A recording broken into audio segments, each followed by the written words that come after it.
नमस्कार साथियों, स्वागत है आप सभी का। आज के इस वीडियो में हमने कहानी शिक्षण का पाठ लिया है। इस पाठ में मूल पाठ के साथ व्याकरण समवाय विधि का प्रयोग करते हुए पाठ की व्याख्या, कहानी का सारांश, शब्दार्थ, मुहावरे, पुनरावृत्ति प्रश्न, गृह कार्य प्रश्न, लेखक परिचय, पाठ परिचय का समावेश किया है। इसके अतिरिक्त कथानक विश्लेषण, भाषा शैली का विश्लेषण, चरित्र चित्रण का विश्लेषण भी किया है। कहानी की वर्तमान प्रासंगिकता पर भी प्रकाश डाला गया है। कहानी से कविता में रूपांतरित करने के लिए प्रेरित भी किया गया है।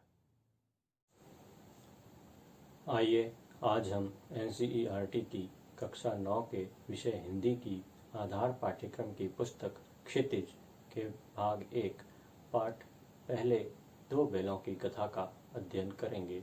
कहानी विधा के इस पाठ के शिक्षण में हमारा उद्देश्य ज्ञान को सरल और रोचक रूप में प्रस्तुत करना, छात्रों में सामाजिकता की भावना का विकास करना, छात्रों में भाषा और साहित्य के प्रति रुचि जागृत करना, छात्रों को अपनी कल्पना शक्ति के प्रयोग के अवसर प्रदान करना, स्वर के उचित आरोह अवरोह के साथ कहानी को प्रभावी रूप से पढ़ पाने की योग्यता का विकास करना, सामाजिक परिस्थितियों में अपने दृष्टिकोण को व्यक्त कर पाना, सामाजिक और राष्ट्रीय चेतना के प्रति नवीन जीवन मूल्यों का निर्धारण कर पाना, छात्रों को मनोरंजन का शिक्षण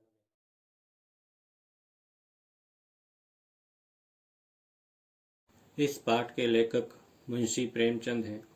प्रेमचंद का जन्म सन 1880 में बनारस के लम्ही गांव में हुआ था। उनका मूल नाम धनपत राय था। प्रेमचंद का बचपन अभावों में बीता और शिक्षा BA तक ही हो पाई।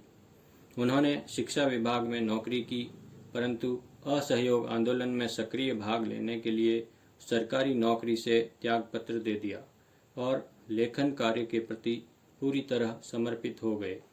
सन 1936 में इस महान कथाकार का अंत हो गया। इन्हें उर्दू में नवाब राय के नाम से भी जाना जाता है।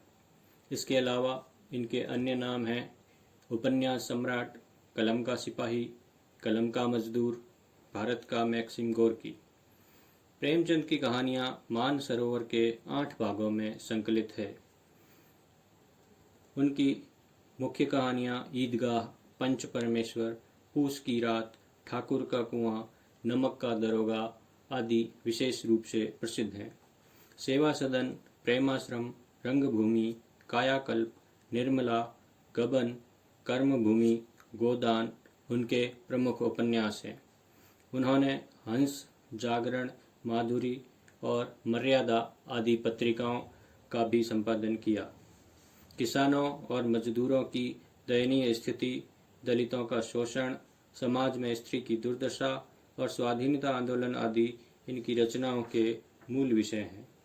उनकी भाषा सरल, सजीव एवं मुहावरेदार है तथा उन्होंने अरबी, फारसी और अंग्रेजी के प्रचलित शब्दों का प्रयोग कुशलतापूर्वक किया है। पाठ परिचय। 2 बैलों की कथा के माध्यम से प्रेमचंद ने कृषक समाज और पशुओं के भावात्मक संबंध का वर्णन किया है। इस कहानी में उन्होंने यह भी बताया है कि स्वतंत्रता सहज में नहीं मिलती, उसके लिए बार बार संघर्ष करना पड़ता है। इस प्रकार परोक्ष रूप से यह कहानी आज़ादी के आंदोलन की भावना से जुड़ी है। इसके साथ ही इस कहानी में प्रेमचंद ने पंचतंत्र और हितोपदेश की कथा परंपरा का उपयोग और विकास किया है। आइए अब हम मूल पाठ पढ़ते हैं। 2 बैलों की कथा। जानवरों में गधा सबसे बुद्धिहीन समझा जाता है। जब हम किसी आदमी को परले दर्जे का बेवकूफ़ कहना चाहते हैं तो उसे गधा कहते हैं। हम प्रायः बोलचाल की भाषा में भी कहते हैं कि अमुक व्यक्ति तो गधा है, यानी बेवकूफ़ है, मूर्ख है, नासमझ है। गधा सचमुच बेवकूफ़ है या उसके सीधेपन, उसकी निरापद सहिष्णुता ने उसे यह पदवी दे दी है, इसका निश्चय नहीं किया जा सकता। प्रायः जो भी समाज में सीधे लोग होते हैं उन्हें भी गधा या मूर्ख ही समझा जाता है। गाय सींग मारती है। ब्याई हुई गाय तो अनायास ही सिंहनी का रूप धारण कर लेती है। कुत्ता भी बहुत गरीब जानवर है, लेकिन कभी कभी उसे भी क्रोध आ ही जाता है। किंतु गधे को कभी क्रोध करते नहीं सुना, न देखा। जितना चाहो गरीब को मारो, चाहे जैसी खराब सड़ी हुई घास सामने डाल दो, उसके चेहरे पर कभी असंतोष की छाया भी न दिखाई देगी। वैशाख में चाहे एक आध बार कुलेल कर लेता हो, पर हमने तो उसे कभी खुश होते नहीं देखा। उसके चेहरे पर एक विषाद स्थायी रूप से छाया रहता है। सुख दुख हानि लाभ किसी भी दशा में उसे बदलते नहीं देखा। यहाँ सुख दुख और हानि लाभ जो शब्द आए हैं वे विलोम शब्द हैं। ऋषियों मुनियों के जितने गुण हैं वे सभी उसमें पराकाष्ठा को पहुँच गए हैं, पर आदमी उसे बेवकूफ़ कहता है। सद्गुणों का इतना अनादर कहीं नहीं देखा। प्रेमचंद जी गधे में अनेक सद्गुणों को देख रहे हैं, और उन सद्गुणों के होते हुए भी लोग उसे बेवकूफ़ मूर्ख ही समझते हैं। कदाचित सीधापन संसार के लिए उपयुक्त नहीं है। देखिए ना, भारतवासियों की अफ्रीका में क्या दुर्दशा हो रही है। क्यों अमेरिका में उन्हें घुसने नहीं दिया जाता। बेचारे शराब नहीं पीते, 4 पैसे कुसमय के लिए बचा कर रखते हैं, जी तोड़कर काम करते हैं, किसी से लड़ाई झगड़ा नहीं करते, 4 बातें सुनकर गम खा जाते हैं, फिर भी बदनाम हैं। कहा जाता है वे जीवन के आदर्श को नीचा करते हैं। अगर वे भी ईंट का जवाब पत्थर से देना सीख जाते तो शायद सभ्य कहलाने लगते। जापान की मिसाल सामने है।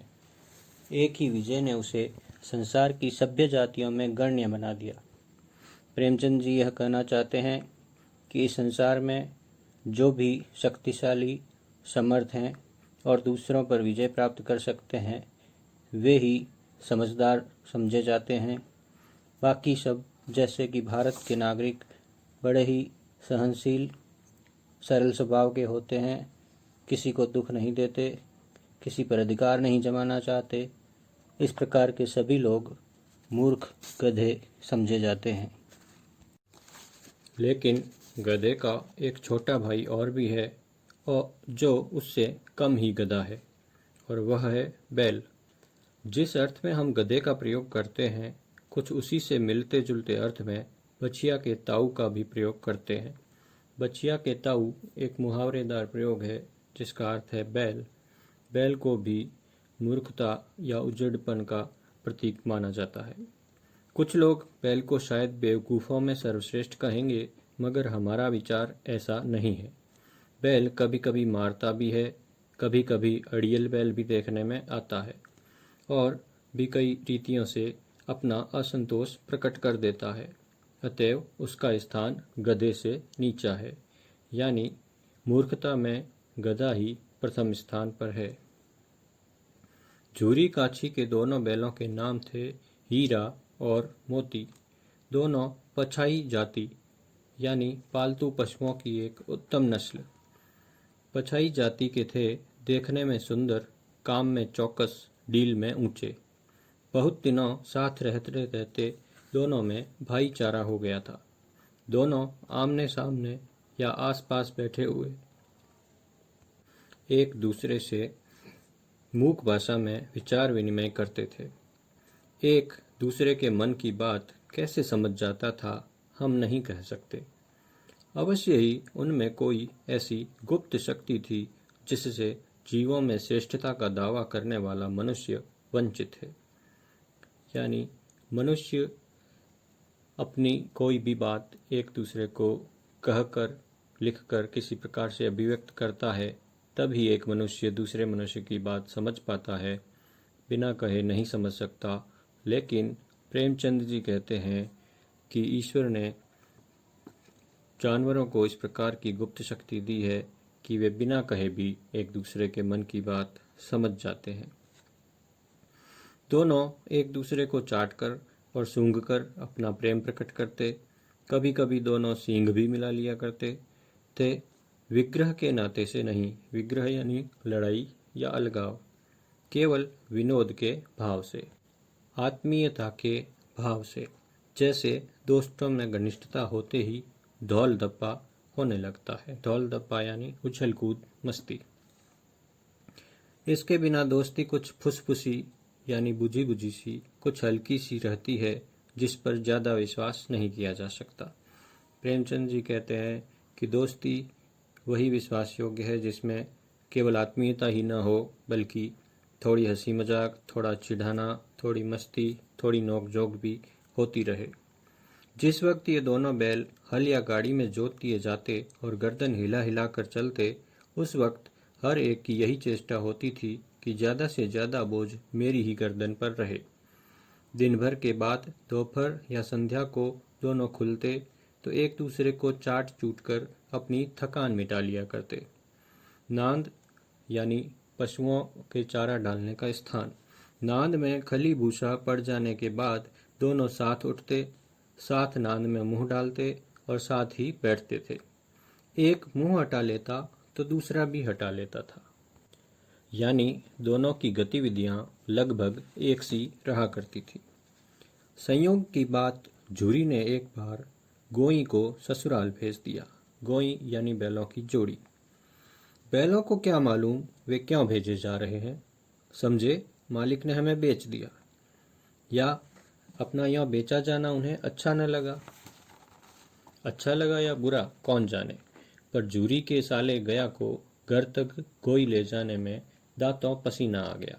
दांतों पसीना आना यह एक मुहावरा है जिसका अर्थ है कठिन परिश्रम करना। दोनों बैलों ने रास्ते में जूरी के साले को बहुत सताया, परेशान किया और उसे बैलों को अपने घर ले जाने में कड़ा परिश्रम करना पड़ा। पीछे से हाँकता तो दोनों दाएं बाएं भागते, पगहिया पकड़कर आगे से खींचता तो दोनों पीछे को जोर लगाते, मारता तो दोनों सींग नीचे करके हुंकारते। इससे गया को भय लगता। अगर ईश्वर ने उन्हें वाणी दी होती तो जूरी से पूछते, तुम हम गरीबों को क्यों निकाल रहे हो? हमने तो तुम्हारी सेवा करने में कोई कसर नहीं उठा रखी। अगर इतनी मेहनत से काम न चलता था तो और काम ले लेते। हमें तो तुम्हारी चाकरी में मर जाना कबूल था। हमने कभी दाने चारे की शिकायत नहीं की। तुमने जो कुछ खिलाया वह सिर झुकाकर खा लिया। फिर तुमने हमें इस जालिम के हाथ क्यों बेच दिया? बैल अब तक यही सोच रहे थे कि उनके मालिक झूरी काची ने उन्हें बेच दिया है, और इसी बात की वे शिकायत झूरी काची से कर रहे थे। संध्या समय दोनों बैल अपने नए स्थान पर पहुंचे। दिन भर के भूखे थे, लेकिन जब नांद में लगाए गए तो एक ने भी उनमें मुंह न डाला। दिल भारी हो रहा था। दिल भारी होने का अर्थ एक मुहावरा जिसका अर्थ है दुखी होना। जिसे उन्होंने अपने घर समझ रखा था वह आज उनसे छूट गया था, या नया घर, नया गांव, नए आदमी उन्हें बेगानों से लगते थे। बेगाने यानी पराए। यदि हमें भी एक स्थान से दूसरे स्थान भेज दिया जाए, अपने घर से बाहर भेज दिया जाए, तो हम भी असुविधा महसूस करेंगे, हमारा भी मन न होगा जाने का, और इस प्रकार से हम भी बहुत दुखी हो जाएंगे। दोनों ने अपनी मूक भाषा में सलाह की, एक दूसरे को कनखियों यानी तिरछी नज़र से देखा और लेट गए। जब गांव में सोता यानी जब पूरा गांव सो गया, जब गांव में सोता पड़ गया तो दोनों ने जोर मारकर पगहे यानी खूंटे से बांधने की रस्सी, पगहे तोड़ा डाले और घर की तरफ चले। पगहे बहुत मजबूत थे, अनुमान न हो सकता था कि कोई बैल उन्हें तोड़ सकेगा, पर इन दोनों में इस समय दूनी शक्ति आ गई थी। एक एक झटके में रस्सियां टूट गई। यानी जब व्यक्ति को किसी लक्ष्य की प्रबल चाह होती है, तब उसे प्राप्त करने के लिए उसमें उस अनुपात में शक्ति भी आ जाती है। झूरी प्रातःकाल सोकर उठा तो देखा कि दोनों बैल चरनी पर खड़े हैं। चरनी यानी नांद, पशुओं के चारा चरने का स्थान। दोनों की गर्दनों में आधा आधा गरांव लटक रहा है। गरांव पशु बांधने की रस्सी। घुटने तक पांव कीचड़ से भरे हैं और दोनों की आंखों में विद्रोहमय स्नेह झलक रहा है। विद्रोहमय स्नेह का अभिप्राय यह है कि जब बैलों को ऐसा लगा कि झूरी काची ने उन्हें बेच दिया है, तो उन्होंने उस घर में जाकर के भी वहाँ से वापस भाग आए और विद्रोह कर दिया। झूरी काची के बैलों के बेचने के निर्णय के प्रति विद्रोह किया और स्नेह इस बात का था कि वे मालिक से अभी भी प्रेम करते थे, झूरी काची से अभी भी प्रेम करते थे। इसीलिए वे लौटकर वापस उसी झूरी काची के घर आ गए थे। झूरी बैलों को देखकर स्नेह से गदगद हो गया, दौड़कर उन्हें गले लगा लिया। प्रेमालिंगन और चुंबन का वह दृश्य बड़ा ही मनोहर था, बिल्कुल उसी प्रकार जिस प्रकार हमारा कोई परिजन हमारे घर वापस लौट आता है तो हम उसे बहुत प्रेम दर्शाते हैं। घर और गांव के लड़के जमा हो गए और तालियां बजा बजा कर उनका स्वागत करने लगे। गांव के इतिहास में यह घटना अभूतपूर्व यानी जैसा पहले कभी न हुआ हो। शब्द समूह के लिए एक शब्द है। अभूतपूर्व न होने पर भी महत्वपूर्ण थी। बाल सभा ने निश्चय किया, दोनों पशु वीरों को अभिनंदन पत्र देना चाहिए। कोई अपने घर से रोटियां लाया, कोई गुड़, कोई चोकर, कोई भूसी। एक बालक ने कहा, ऐसे बैल किसी के पास न होंगे। दूसरे ने समर्थन किया, इतनी दूर से दोनों अकेले चले आए। तीसरा बोला, बैल नहीं है वे, उस जन्म के आदमी हैं। इसका प्रतिवाद यानी विरोध करने का किसी को साहस न हुआ। झूरी की स्त्री ने बैलों को द्वार पर देखा तो जल उठी। उसे जलन हुई, ईर्ष्या हुई। बोली, कैसे नमक हराम बैल हैं। नमक हराम यानी कृतघ्न, जो किए हुए उपकार को नहीं मानते। कैसे नमक हराम बैल हैं कि एक दिन वहां काम न किया, भाग खड़े हुए। झूरी अपने बैलों पर यह आक्षेप न सुन सका। नमक हराम क्यों है? चारा दाना न दिया होगा तो क्या करते? स्त्री ने रौब के साथ कहा, बस तुम ही तो बैलों को खिलाना जानते हो, और तो सभी पानी पिला पिला कर रखते हैं। झूरी की पत्नी स्वाभाविक रूप से अपने पीहर का पक्ष ले रही थी और बैलों को दोषी बता रही थी। झूरी ने चिढ़ाया, चारा मिलता तो क्यों भागते? स्त्री चिढ़ी, भागे इसलिए कि वे तुम जैसे बुद्धुओं की तरह बैलों को सहलाते नहीं, खिलाते हैं तो रगड़ कर जोतते भी हैं। ये दोनों ठहरे कामचोर भाग निकले। अब देखूं कहीं से खली और चोकर मिलता है। सूखे भूसे के सिवा कुछ न दूंगी, खाएं चाहे मरें। वही हुआ।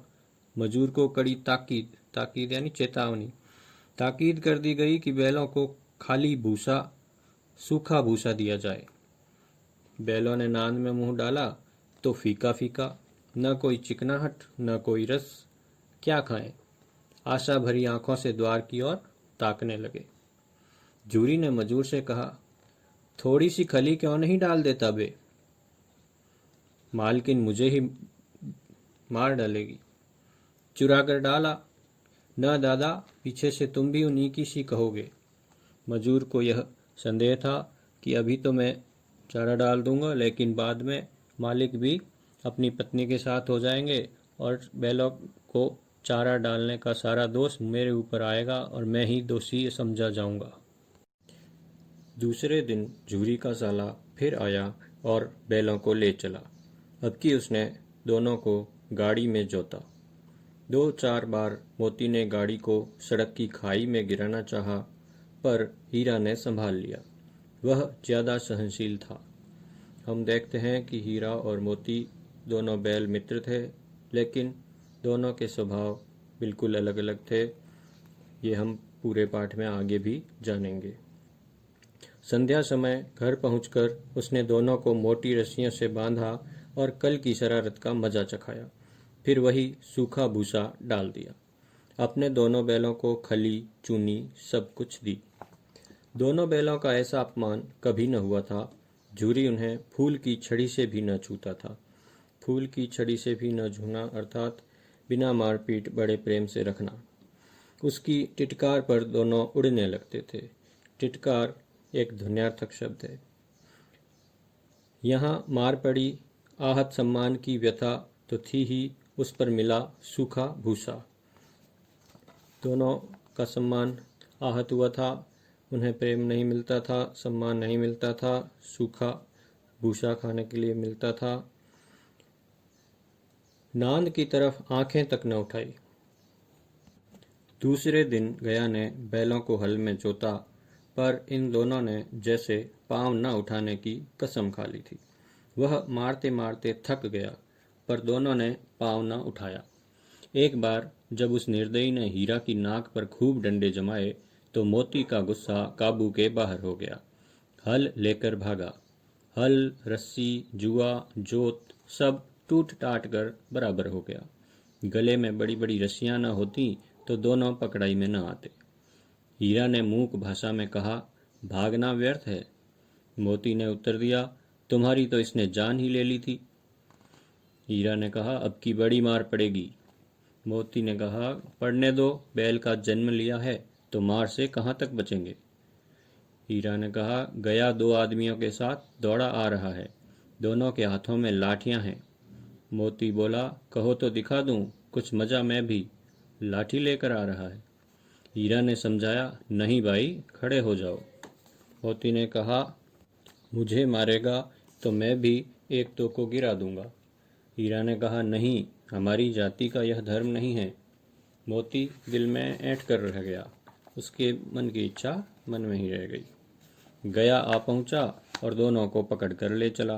कुशल हुई कि उसने इस वक्त मारपीट न की, नहीं तो मोती भी पलट पड़ता, यानी मोती भी मारपीट करता, लड़ाई करता और घायल कर देता। उसके तेवर देखकर गया और उसके सहायक समझ गए कि इस वक्त टाल जाना ही मसलहत है। मसलहत यानी हितकर।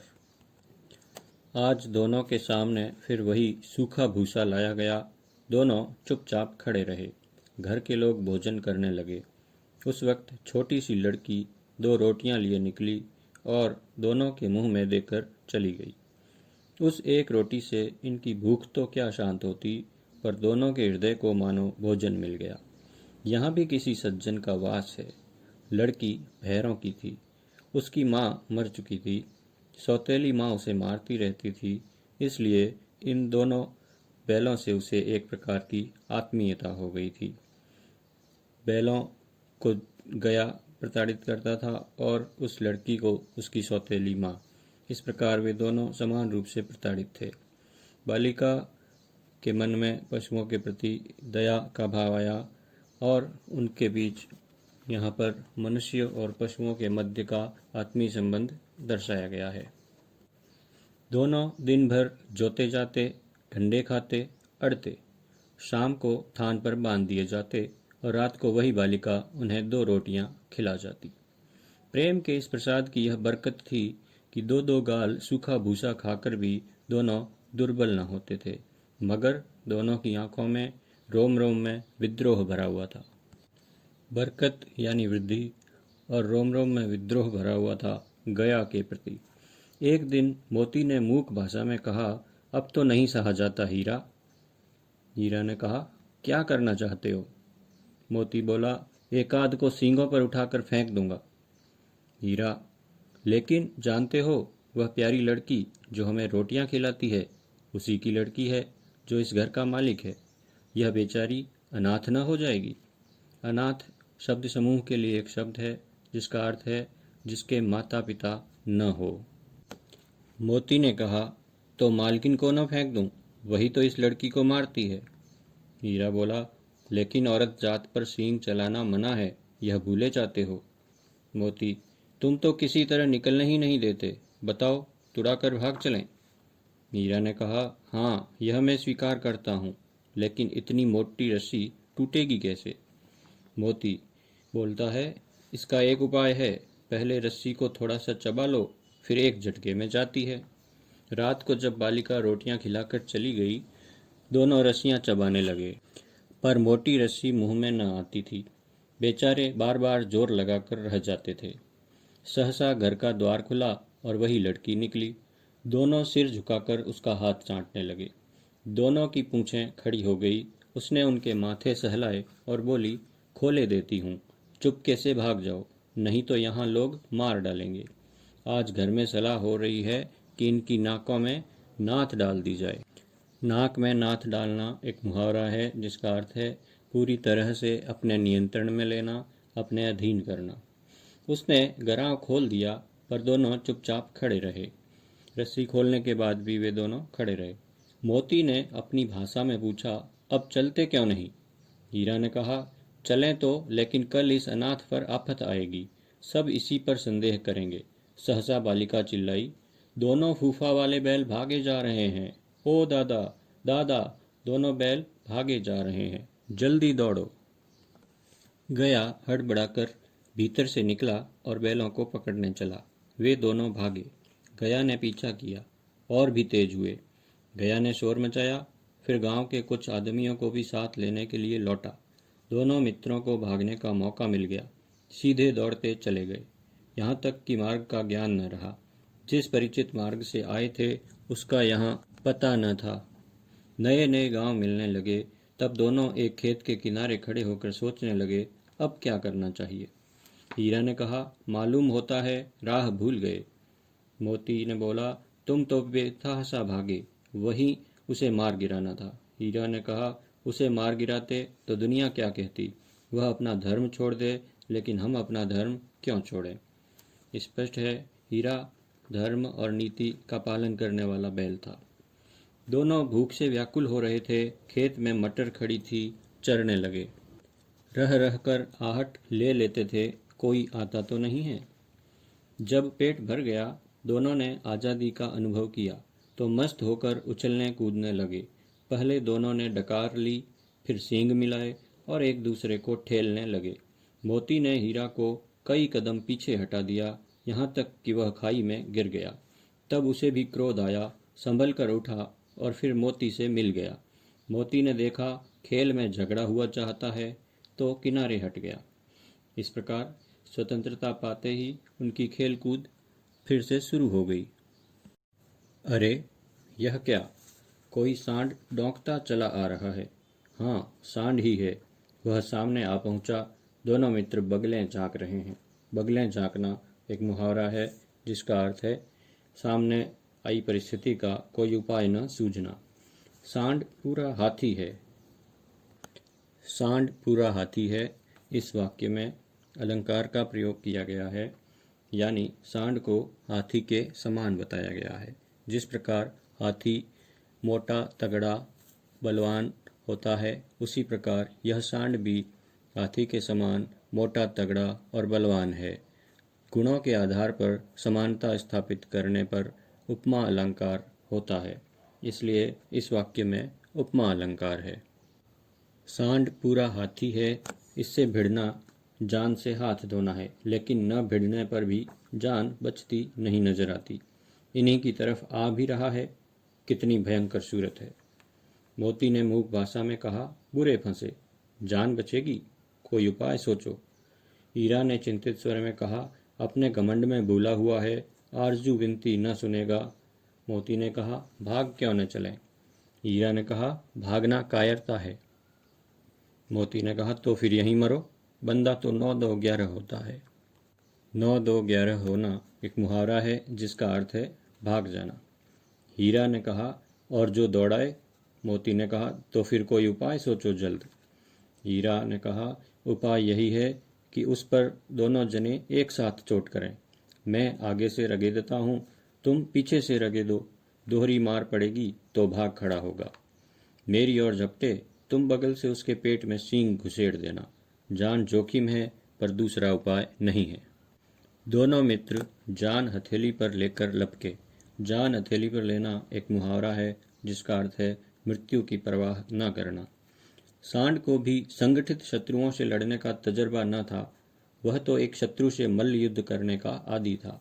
मल्ल युद्ध यानी कुश्ती, आमने सामने की लड़ाई, वही युद्ध करने का वह सांड आदी था, अभ्यस्त था। ज्यों ही हीरा पर झपटा, मोती ने पीछे से दौड़ाया। सांड उसकी तरफ मुड़ा तो हीरा ने रगेदा।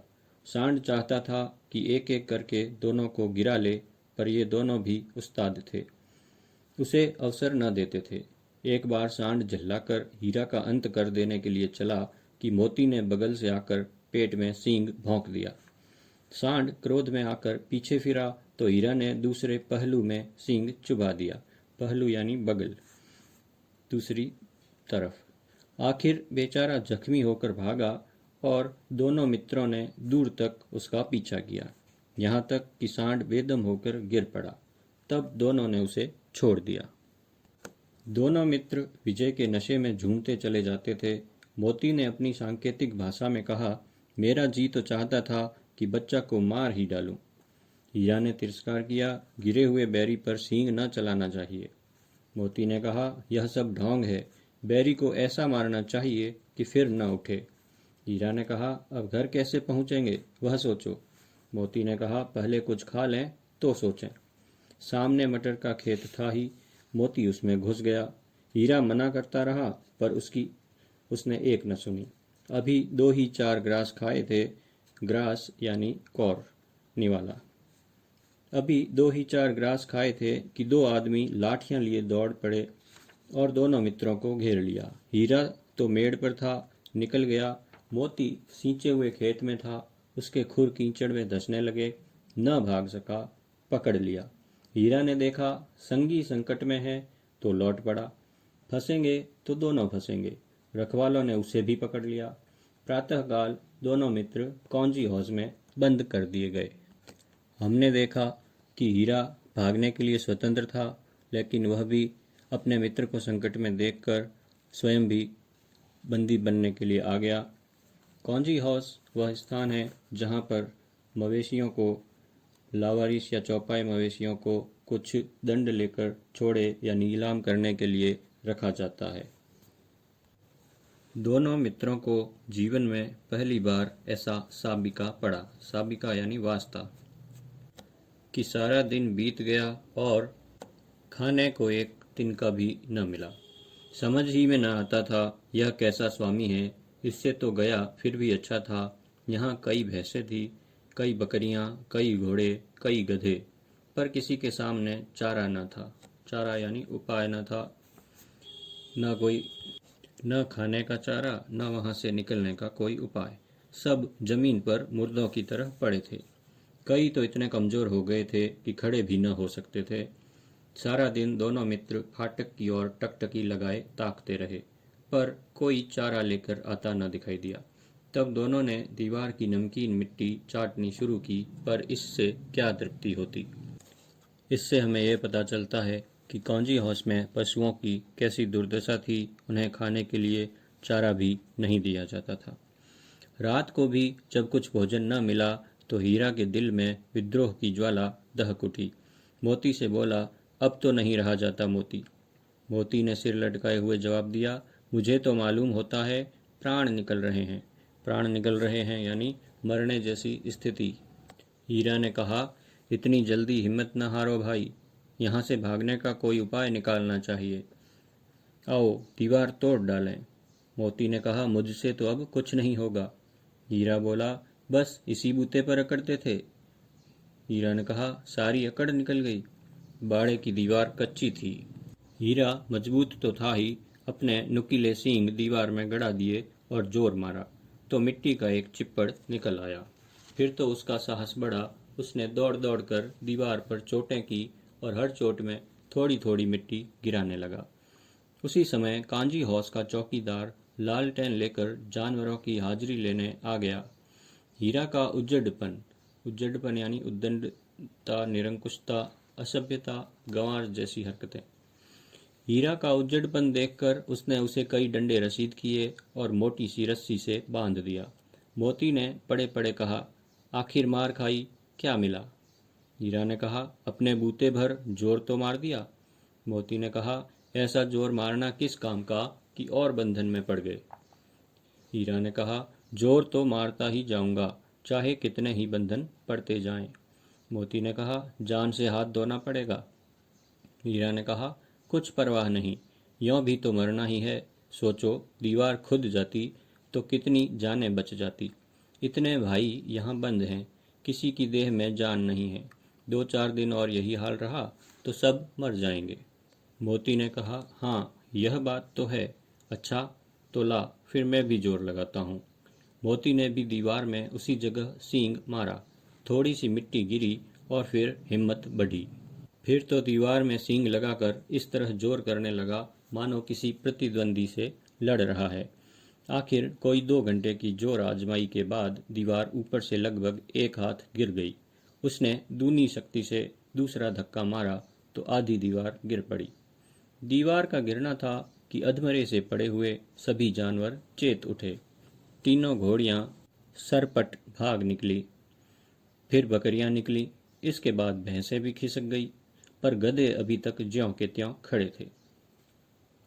इस प्रकार हमने देखा कि कुछ लोगों के अच्छे प्रयास से सबको लाभ मिलता है।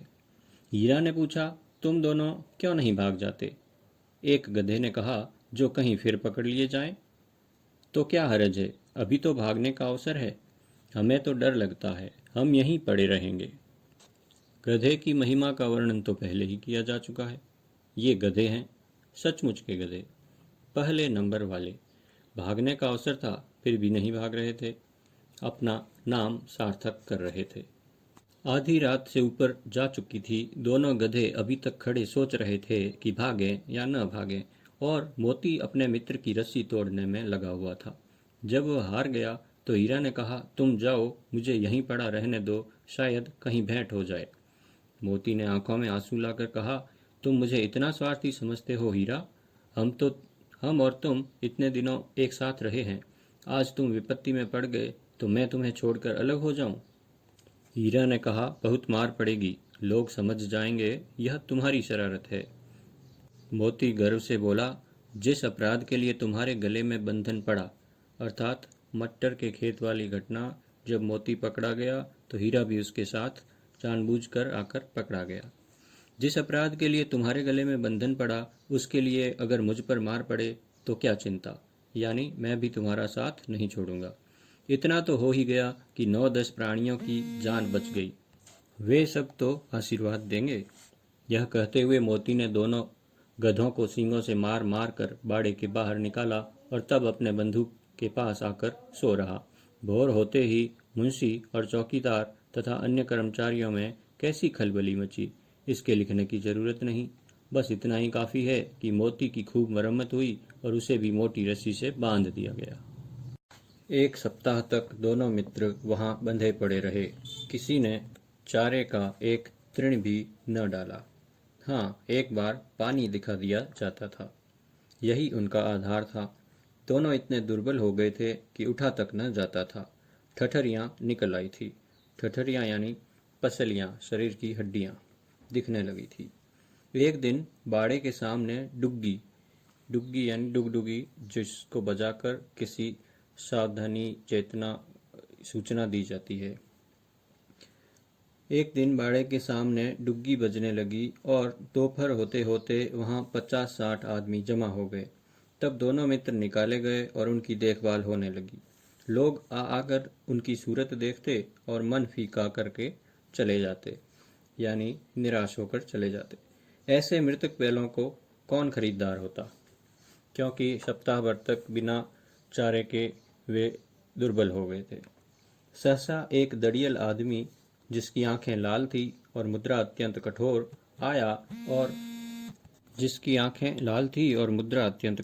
आया और दोनों मित्रों के कूल्हों में उंगली गोदकर मुंशी जी से बातें करने लगा। उसका चेहरा देखकर अंतर्ज्ञान से दोनों मित्रों के दिल कांप उठे, यानी वे दोनों बैल घबरा गए। वह कौन है और उन्हें क्यों टटोल रहा है, इस विषय में उन्हें कोई संदेह न हुआ। दोनों ने एक दूसरे को भीत नेत्रों से देखा और सिर झुका लिया।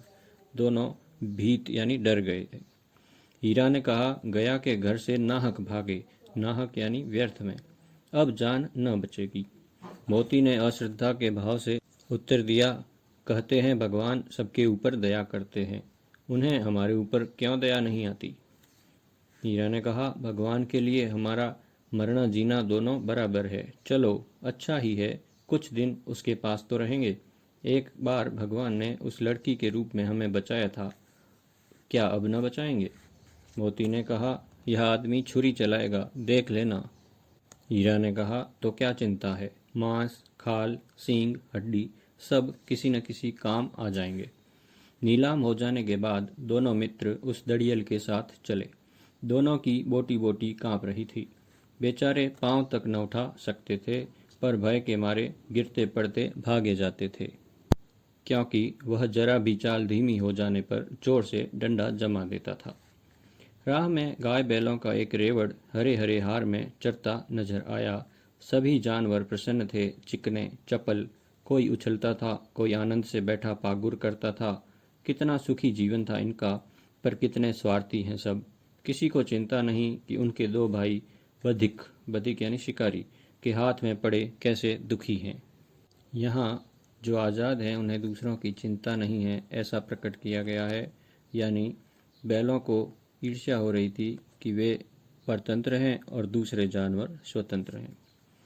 सहसा दोनों को ऐसा मालूम हुआ कि एक परिचित राह है। हाँ, इसी रास्ते से गया गया यानी झूरी का साला गया उन्हें ले गया था। वही खेत, वही बाग, वही गांव मिलने लगे। प्रतिक्षण उनकी चाल तेज होने लगी। सारी थकान, सारी दुर्बलता गायब हो गई। आह, यह लो, अपना ही हार आ गया। हार यानी हरा भरा मैदान। इसी कुएं पर हम पुर चलाने आया करते थे। यही कुआं है। पुर सिंचाई के लिए कुएं से पानी निकालने का साधन। मोती ने कहा, हमारा घर नगीच आ गया। नगीच यानी नजदीक, निकट। हीरा बोला, भगवान की दया है। मोती ने कहा, मैं तो अब घर भागता हूँ। हीरा, यह जाने देगा? मोती ने कहा, इसे मैं मार गिराता हूँ। हीरा ने कहा, नहीं नहीं, दौड़कर थान पर चलो, वहां से हम आगे न जाएंगे। दोनों उन्मत्त होकर बछड़ों की भांति कुलेलें करते हुए घर की ओर दौड़े। वह हमारा थान है। दोनों दौड़कर अपने थान पर आए और खड़े हो गए। थान यानी स्थान, पशुओं के बांधने का स्थान। दड़ियल भी पीछे पीछे दौड़ा चला आता था। झूरी द्वार पर बैठा धूप खा रहा था। बैलों को देखते ही दौड़ा और उन्हें बारी बारी से गले लगाने लगा। मित्रों की आंखों से आनंद के आंसू बहने लगे। एक झूरी का हाथ चाट रहा था। दड़ियल ने जाकर बैलों की रस्सियां पकड़ ली। झूरी ने कहा, मेरे बैल हैं। तुम्हारे बैल कैसे? मैं मवेशी खाने से नीलाम किए लाता हूँ। मैं तो समझा हूँ चुराए लिए आते हो। चुपके से चले जाओ, मेरे बैल हैं। मैं बेचूंगा तो बिकेंगे। किसी को मेरे बैल नीलाम करने का क्या अख्तियार है? अख्तियार यानी अधिकार। जाकर थाने में रपट कर दूंगा। मेरे बैल हैं, इसका सबूत यह है कि मेरे द्वार पर खड़े हैं। दड़ियल जलाकर बैलों को जबरदस्ती पकड़ ले जाने के लिए बढ़ा। उसी वक्त मोती ने सींग चलाया। दड़ियल पीछे हटा। मोती ने पीछा किया। दड़ियल भागा। मोती पीछे दौड़ा। गांव के बाहर निकल जाने पर वह रुका, पर खड़ा दड़ियल का रास्ता देख रहा था। दड़ियल दूर खड़ा धमकियां दे रहा था, गालियां निकाल रहा था, पत्थर फेंक रहा था, और मोती विजयी शूर की भांति उसका रास्ता रोके खड़ा था। गांव के लोग यह तमाशा देखते थे और हंसते थे। दड़ियल को मोती भगा रहा था। जब दड़ियल हार कर चला गया तो मोती अकड़ता हुआ लौटा। हीरा ने कहा, मैं डर रहा था कि कहीं तुम गुस्से में आकर मार न बैठो। मोती ने कहा, अगर वह मुझे पकड़ता तो मैं बेमारे न छोड़ता। हीरा ने कहा, अब न आएगा। मोती ने कहा, आएगा तो दूर ही से खबर लूंगा, देखूं कैसे ले जाता है। हीरा ने कहा, जो गोली मरवा दे। मोती ने कहा, मर जाऊंगा पर उसके काम तो ना आऊंगा। मोती ने कहा, हमारी जान को कोई जान ही नहीं समझता। हीरा ने कहा, इसीलिए कि हम इतने सीधे हैं। जरा देर में नांदों में खली, भूसा, चोकर और दाना भर दिया गया और दोनों मित्र खाने लगे। झूरी खड़ा दोनों को सहला रहा था और 20 लड़के तमाशा देख रहे थे। सारे गांव में उत्साह सा मालूम होता था। उत्साह एक तद्भव शब्द है। उत्साह यानी उत्साह, उत्सव, आनंद। उसी समय मालकिन ने आकर दोनों के माथे चूम लिए। मालकिन को भी यह एहसास हो गया कि बैल विशिष्ट हैं और यही उनका घर है। अब हमने पाठ को अच्छी तरह से समझ लिया है और अंत में कहानी का सारांश एक बार फिर दोहरा लेते हैं। पाठ में दो बैल हीरा और मोती हैं जो झूरी काची के हैं। झूरी काची अपने दोनों बैलों से बहुत प्रेम करता है और उनकी बहुत अच्छे से देखभाल करता है। सामाजिकता के कारण उसे एक बार अपने बैल अपने साले को देने पड़े। बैलों ने सोचा कि झूरी काची ने हमें बेच दिया है। वे झूरी काची के साले गया के घर से पगहे तोड़ाकर दूसरे दिन फिर झूरी काची के घर के आगे ही खड़े हो जाते हैं झूरी काछी जब उन्हें देखता है तो बहुत खुश होता है, लेकिन उसकी पत्नी बैलों को फिर से गया के पास भेज देती है। वहाँ से बैल फिर से भाग खड़े होते हैं और आगे जाकर रास्ते में कौंजी हाउस में कैद हो जाते हैं। वहाँ से भी निकलने का वे बार बार प्रयास करते हैं, लेकिन उसमें पूरी तरह से सफल नहीं हो पाते। अंत में एक दड़ियल कसाई उन्हें खरीद कर ले जाता है और रास्ते में जब बैलों को अपना जाना पहचाना मार्ग दिखाई देता है तो वे भागकर फिर से झूरी काछी के घर पहुंच जाते हैं और दड़ियल को भगा देते हैं। इस प्रकार अंततः वे अपने घर सकुशल लौट आते हैं।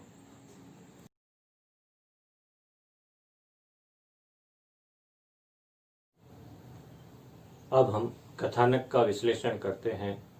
कथानक प्रेमचंद जी ने ग्रामीण जीवन से लिया है।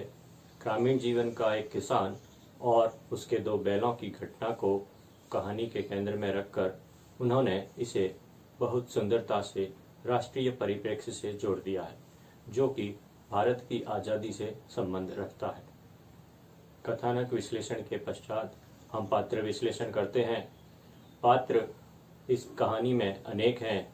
झूरी काछी, उसकी पत्नी, उसका मजूर, उसके दो बैल हीरा और मोती, उसके साले गया और भैरों की लड़की और दड़ियल। लेकिन इनमें से हम केवल मुख्य पात्रों के ऊपर चर्चा करेंगे। स्वयं झूरी काछी एक सरल स्वभाव का किसान है। वह अपने बैलों से बहुत प्रेम करता है।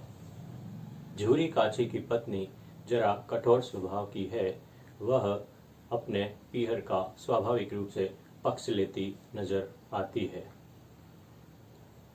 झूरी काछी के दो साले हैं, गया और भैरव। ये दोनों साले बैलों को पशु मानकर केवल उनसे काम लेना जानते हैं। उनके खाने पीने का भी उचित प्रबंध नहीं करते हैं। लड़की भैरव की है, जिसकी माँ मर चुकी है और वह अपनी सौतेली माँ से उसे मार पड़ती है। इसके कारण उसकी दोनों बैलों से आत्मीयता हो जाती है।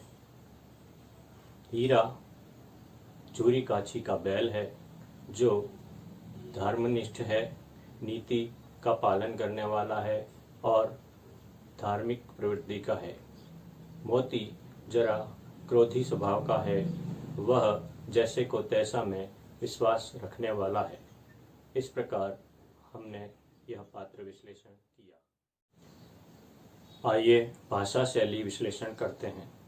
प्रेमचंद जी ने अपनी भाषा मुहावरेदार अरबी फारसी शब्दों से युक्त रखी है। यह हम पाठ परिचय में पहले भी पढ़ के आए। पात्रों के नामों की चर्चा करें तो प्रेमचंद जी ने पात्रों के नाम वास्तविक जीवन से रखे हैं, जैसे गया, भैरों, झूरी। इसी प्रकार ग्राम्य जीवन के बोलचाल के शब्दों का उन्होंने प्रयोग किया है, जैसे पगहिया, ठठरिया। इसके अलावा कुछ ध्वन्यार्थक शब्दों का भी उन्होंने प्रयोग किया है, जैसे टिटकार। इसके अलावा निरर्थक शब्दों का प्रयोग किया है, मुहावरों का भरपूर प्रयोग किया है। इस प्रकार अंग्रेजों के समय की चलती हिंदी या हिंदुस्तानी शैली की भाषा का प्रेमचंद जी ने इस पाठ में प्रयोग किया है। कहानी को इतने विस्तार से समझने के बाद हम यह उम्मीद कर सकते हैं कि छात्र उसे अपने शब्दों में अभिव्यक्त कर सकेंगे। हमें कुछ छात्रों को आगे बुलाकर उन्हें कहानी को अपने शब्दों में कहने के लिए प्रेरित करना चाहिए। कहानी से कविता बनाने का एक रोचक कार्य भी छात्रों को दिया जा सकता है। जैसे इस कहानी को कविता में बदलने के लिए कुछ शुरुआती पंक्तियां मैं सुझाना चाहूँगा, जो इस प्रकार से हैं। दो बैलों की कथा सुनो भाई, दो बैलों की कथा, दो बैलों की कथा सुनो भाई, दो बैलों की कथा। हीरा सच्चा हीरा देखो, मोती है मतवाला। हीरा सच्चा हीरा देखो, मोती है मतवाला। झूरी काची मालिक इनका जो है बड़े दिल वाला। तो इन पंक्तियों को लेकर कविता को आगे बढ़ाने का आनंद लीजिए। अंत में पाठ की समझ को परखने के लिए हमने कुछ पुनरावृत्ति प्रश्न दिए हैं और अभ्यास के लिए कुछ गृह कार्य के प्रश्न दिए हैं। आशा करता हूँ कि यह वीडियो आपको पसंद आएगा।